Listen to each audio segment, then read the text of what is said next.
The Lord be with you. and with your spirit. A reading from the Holy Gospel according to Matthew. Glory to you, O Lord. When the Pharisees heard that Jesus had silenced the Sadducees, they gathered together, and one of them, a scholar of the law, tested him by asking, "Teacher, which commandment in the law is the greatest?" He said to him, "You shall love the Lord your God with all your heart, with all your soul, and with all your mind. This is the greatest and the first commandment. The second is like it. You shall love your neighbor as yourself." The whole law and the prophets depend on these two commandments. The Gospel of the Lord. Praise to you, Lord Jesus Christ. Please be seated. Magandang umaga sa inyong lahat. Good morning, brothers and sisters. It's a beautiful Sunday morning. Pakibati din ng good morning ang ating katabi. It's so nice to see all of you, especially the children who are with us. Good morning to you all, and to our online parishioners. Thank you for praying with us this morning. Pag-ibig. Pag-ibig ba kamong pag-uusapan natin ngayong umaga? Kasi ito yung sabi ni Jesus sa atin, ang pinakamahalagang utos, the greatest commandment is to love. To love God above all, with all your heart, with all your mind and strength, and to love your neighbor as yourself. The first and second greatest commandments. To love. Pakisabi nga sa katabi natin, I love you. Ang hirap sabihin, no? Kasi sino ka ba? Kaano-ano ba kita? Ito kung mag-I love you sa'yo. Okay lang kung kaibigan mo, kapamilya mo, o kaya ay pamilyar sa'yo. It's easy to say, I love you. But I have a friend right now going through severe hardships, difficulties in her life. And she specifically told me, ang hirap mahalin ni Lord, Father. Ang hirap mahalin. To love Him, it's so hard. Especially if you're going through this severe troubles and problems. Namatay ang kapatid, nagkasakit ang isa pang kapatid, siya din may sakit, nawalan ng trabaho, yung isa pa, magkaaway yung magulang. It could happen that in a family, there are layers and layers of problems, not just one, but a lot of them. So many battlefronts. May kausap din po ako, ganun din ang kanyang sitwasyon, Father, can you help me find a shelter? Sabi ko, wala ka bang bahay? Meron naman po. Kaya lang sa bahay namin, pinalayas na ako. First time I heard a mother being thrown away from the house. Usually, anak yung pinalalayas. And mangha ako sa kanya kasi, ikaw yung nanay. Sa'yo yung bahay. Minana mo sa magulang mo yan. Tapos ngayon, ikaw ang walang matuluyan kasi pinalayas ka ng asawa mo dahil yung asawa niya may kinakasama ng iba. At sabi niya sa akin, paano mo naman mamahalin yan, Father? How can you be loved in this world that is so full of injustice and unfairness? You talk about love. How can you love God when you have lost a loved one? How can He be so unfair when you did not do anything wrong and yet all the problems binigay ng Diyos sa'yo? Siguro ganun din sa mga bata at kabataan. Siguro not as intense kasi ang problema ng mga bata siguro yung broken heart. No, nagmahal naman ako, Father, pero hindi naman niya ako mahal. O kaya nagmahal naman ako pero iniwan naman ako. Yan. So if we want to talk about love, it is not as simple as it sounds, not simple as it looks. Yes, the greatest commandment is to love God with all your heart, soul, and mind, and to love others as well. But when the rough situations of our lives come and confront us, how can we stay to be loved? Sabi ni Saint Therese, our vocation is to love. At the heart of the church, my mother, my calling is to be loved. To be the first to love. To arrest the cycle of hatred by initiating the process of love. It stops with me. And that's what I was telling my friend. Because hatred could be a train wreck. Anger, disappointment, frustration.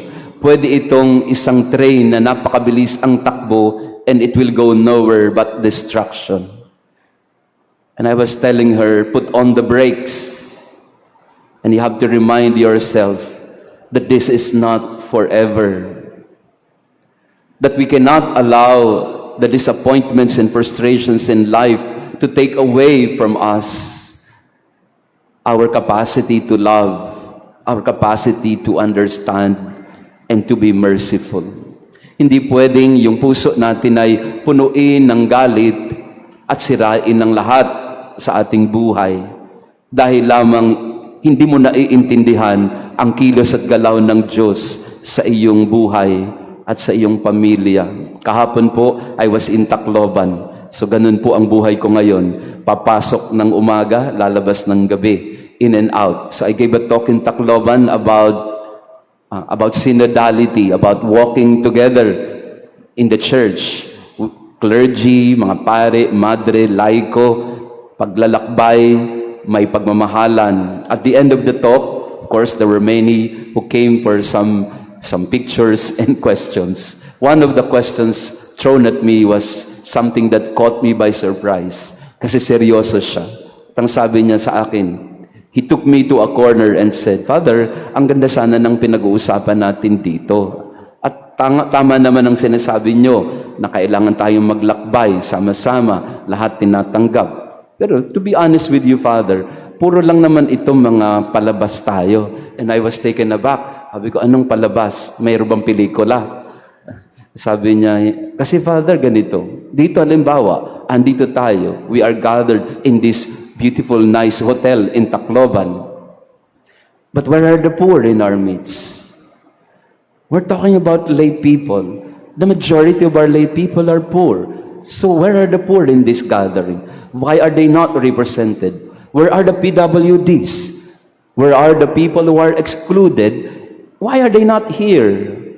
And I took it to be a legitimate point. Kasi nag-uusap kami tungkol sa simbahang naglalakbay ng sama-sama, but around us, the excluded are not given a table, a space. And I was telling him, yes, brother, I feel you. I feel you. Because that is my question too. Kagabi po pagdating ko dito, again, nakakwento ko lagi ito kasi this is a perennial, somehow needle in my heart every time I go to this street beside us. Because I take seriously the Lord's command to love. Kaya lang po, pagka sineryoso mo yan, talagang lagi mababagabag ang iyong puso at kalooban. Ayun, kagabi na naman, hindi na naman ako naging mapanatag dito sa atin pong gilid in our side street. Here in our comfortable chapel, we are air-conditioned. And there in my room, it is air-conditioned. And I have a comfortable life, to say the least. But beside me, around 20, 30 meters, are the long line of people like sardines. At night, every night, sleeping without shelter, parang mga tinapa na magkakatabing natutulog sa ilalim ng mga bituin sa gabi. Pag nandito po kayo sa gabi, sa atin pong tabi, para pong tinapa dyan, mga natutulog na mga tao. magkabilaan. Papasok ako ng kwarto ko, pero ang dadaanan ko, mga tinapang. Paano ka naman matutulog niyan? And it's always, all the time, how can we be loved in this world that is full of suffering? But Jesus said in our gospel today, to love God with all your heart and soul and mind, and to love others as you love yourself. That is the basic mission that we have. Even if you are not able to fulfill it fully in your life, at least you must try. Sa ating unang pagbasa, yun ang sinasabi po sa mga Israelita in the book of Exodus. Mahalin nyo yung mga taga-ibang bayan kasi naging dayuhan din kayo. Yung mga umutang sa inyo, huwag nyo nang patungan ng interes na napakalaki. Hindi makakababayad yan sa iyo. Yung mga umutang sa iyo at ang naging palit ay ang kanilang balabal, ibalik mo sa hapon kasi wala siyang magiging proteksyon sa lamig ng gabi. Try the little you could do in order to love. Do it. We cannot change the world. We cannot change the world all at once. But in our own little corner of the world, we can be love. Children, you can be love in the family, no matter how small you are. Be sweet and affectionate to your mama and papa. Alam nyo mga bata, sa mga magulang, isang yakap lang ng anak, alis lahat ng pagod. Hindi nyo kailangang kumita ng malaki para sa pamilya. But the children have a very important role to play in the family, to bring joy, affection, tenderness, and love in the home. Be that love. Maybe you're not able to bring in money, but you can put in more tenderness, affection in the home. Teenagers, we can be love in the family just by studying well. You don't have to be the valedictorian or salutatorian, but it's the pride and joy of a mama and a papa to see your teenager not playing games in the internet, but getting his books and doing his assignments. That's love. That's what it means to be love. To make a difference, to be a bright light in the sea of darkness around you. Tatay, mano ba namang ngumiti ka naman kahit papano? Araw-araw na lang galit ang mukha mo. Tinan niyo po sa paligid natin yung mga tatay. Si tatay, yung mukha niya parang straight face lang eh. Parang si poker face lang eh. Walang expression. Tatay, mano ba naman na ngitian mo naman yung anak mo? Just affirm. Otoy, ang galing mo ah. Ang ganda na ginawa mo. Just a little affirming word. That is love. We can be love and it's not hard.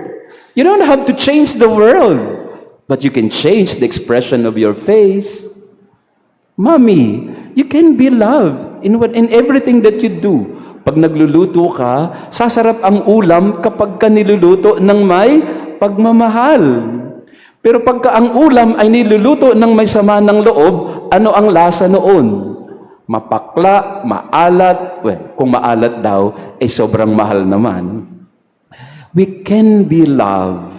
It is not impossible to be love in the world that is so full of anger, hostility around. Shema Israel is our gospel today. And you know what? This Shema prayer is the prayer of a Jew every day, twice. Shema Israel, Adonai, Adonai. Kaya yung ngayon na nangyayari sa Israel, dinadasal nila itong Shema, Hear, O Israel, the Lord is God, the Lord alone. Pero sa paligid mo naman, puro patayan. How can you pray the Shema Israel when there is so much violence around you? Ito pong mga pagbasa ngayon from the book of Exodus and the Gospel of Matthew, ang unang reference point ay mga Hudyo. And it's unfolding in our very eyes, real time. Pinapaalalahanan ng Diyos ang mga Israelita ng ating panahon Love your neighbor. Love the Palestinians. Of course, we have nothing to do with it. Pero ito yung mensahe ng Panginoon sa atin ngayon. Love. I love you, Lord, my strength. Sabi ng ating responsorial song. It's hard to love God when times are rough and difficult. It's hard to love people when they are unlovable. But still, we go back to the rest. My vocation is to love. Every day, I will be loved. No matter how hard it is, I shall be loved. Wherever I am, whoever I am with. So in our conversation, yung pong brother na nagtanong sa akin, I was telling him, brother, you know, I feel you and how I wish we can do that also, that we can include everybody in the conversation. But I believe it is your mission also. If you are frustrated with this, so am I. But would you like to be the difference that you want to see? Would you like to be the loving person that you wish every one of us could be? And I was telling him, it starts with you and me. Maybe we're not able to change the church as yet, but you and I and others around us, in our own little way, we can be that. We can effect change by the little things that we do for love every day. So pwede po ba? Mga bata, mga sisters, brothers, let us be loved every day. In our own way, let us be loved.